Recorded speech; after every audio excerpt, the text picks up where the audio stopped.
All right, league members, 2 tiers down, 2 tiers to go, and already some fiery discussion about some of these rankings. Some people are questioning my sanity. They're saying, Carney, how could you possibly call yourself a sane human being and rank this AJ Dolly squad number 10, even though he's got a 2-0 record?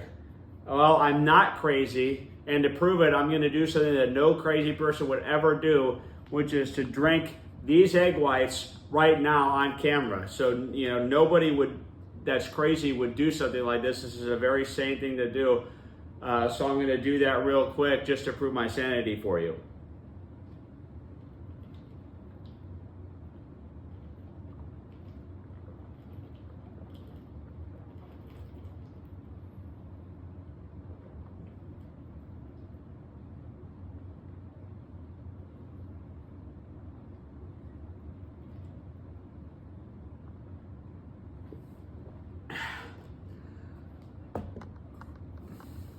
All right, now that I'm back in the game, now that I'm feeling more energized, I feel like my body's already breaking down these amino acids. We're going to get right into our second tier, the Edge of Glory, numbers 6 through 3. Teams that I feel like have had great start to the years, but they might have a couple weaknesses that are preventing them from being the cream of the crop teams right now. And to start this tier, we have a team that nobody expected to be here.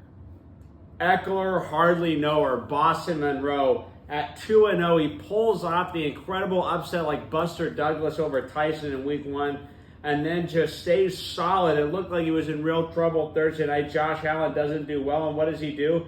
He just bears down and gets it done and pulls off a victory. This Monroe-led squad is suddenly 4th in the league in scoring rankings.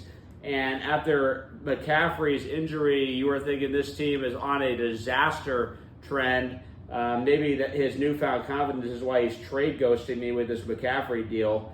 But in any case, when you look at this Monroe squad, it's been clear what's gone right for him, and that's the Tampa Bay Buccaneers receiving core. Now, unfortunately, a very tough matchup for the for the Bucs receivers against Denver, who's a very good secondary team. Really able to limit most teams' passing games, especially the number 1 receiver with Surtain, who's just fantastic. We might see Zay Flowers entering into the lineup, but it's clearly been the Bucs receiving core and Josh Allen that have really done the magic. Allen, week 1 was absolutely incredible. Cooled off in week 2, but you made up for it. Chris Godwin, the number 1 wide receiver in fantasy. Who would think? But the reason that this team is number 6 is we still have some running back inserts, Singletary and Eckler. That's not a confidence-inspiring duo. And if Chris Godwin can't continue to be an absolute freak show out there for your team, you might see a little bit of regression here in the coming weeks. Either you or Chris will be 3-0 after this week. That is incredible. Would have never expected that to be the case. But with this Monroe squad, you also look, I think Brock Bowers is a guy that was very polarizing. You've gone somewhat surprisingly with a rookie, not usually a Boston Monroe type move, very conservative, normally prefers veterans. But he goes with Bowers, and that might be working out well for him. Very, very well for him indeed, after he showed just an incredible performance. And he's got the Panthers this week. That's a game that could make the Raiders offense look a lot better. So with this Monroe squad, we have to give credit where credit is due. He's a 2-0 team, and he ranks within the playoff bracket for our league power rankings. Now, moving on to number 5 in the power rankings, we have Gabo McGregor, the young Thundering Herd. After getting embarrassed week 1, you know what good coaches do? They get their players motivated, and they get them ready to bounce back. And that's exactly what Gabo McGregor has done with his team.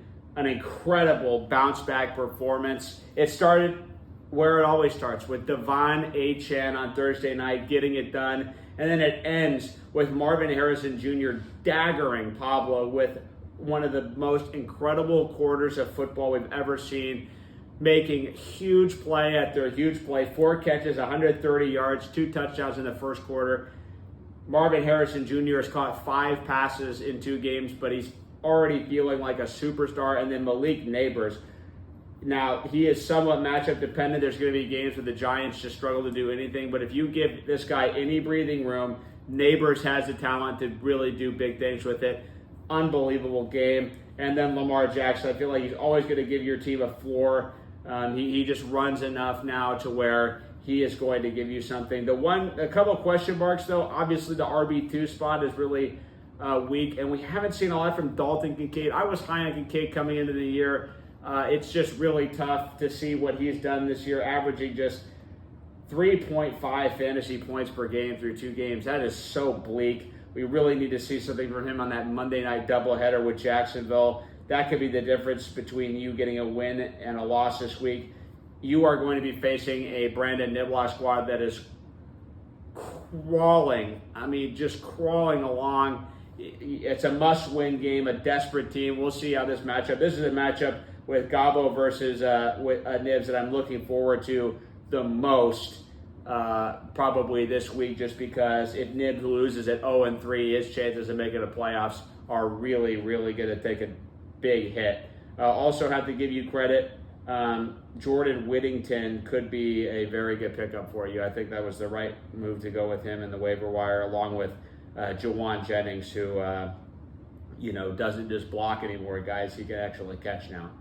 All right, moving on to the number 4 team in our standings. We have Haz's Hustlers.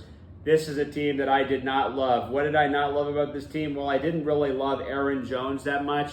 But Jones, he's been solid. Didn't have a great week against San Francisco, but that's to be expected. And then I didn't like necessarily the wide receiving group either. But here's where you're coming out on top. Jalen Hurts. He's going to be a top 5 fantasy quarterback. He ran a lot last night. If he continues to do that, you are going to have a good, solid form for your team.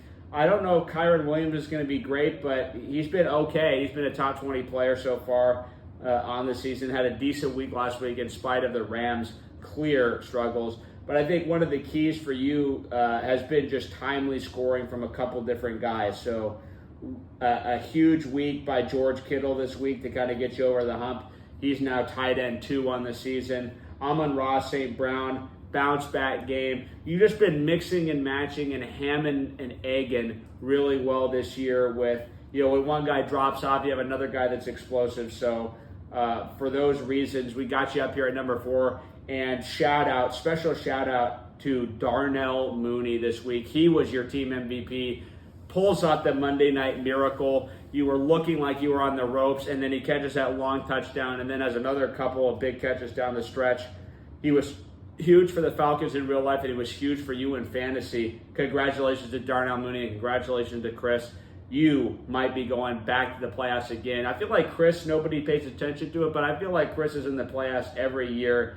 He's got to be doing something right, guys. At least he's off to a 2-0 start, and with Boston's squad a little banged up with McCaffrey out, could easily be 3-0.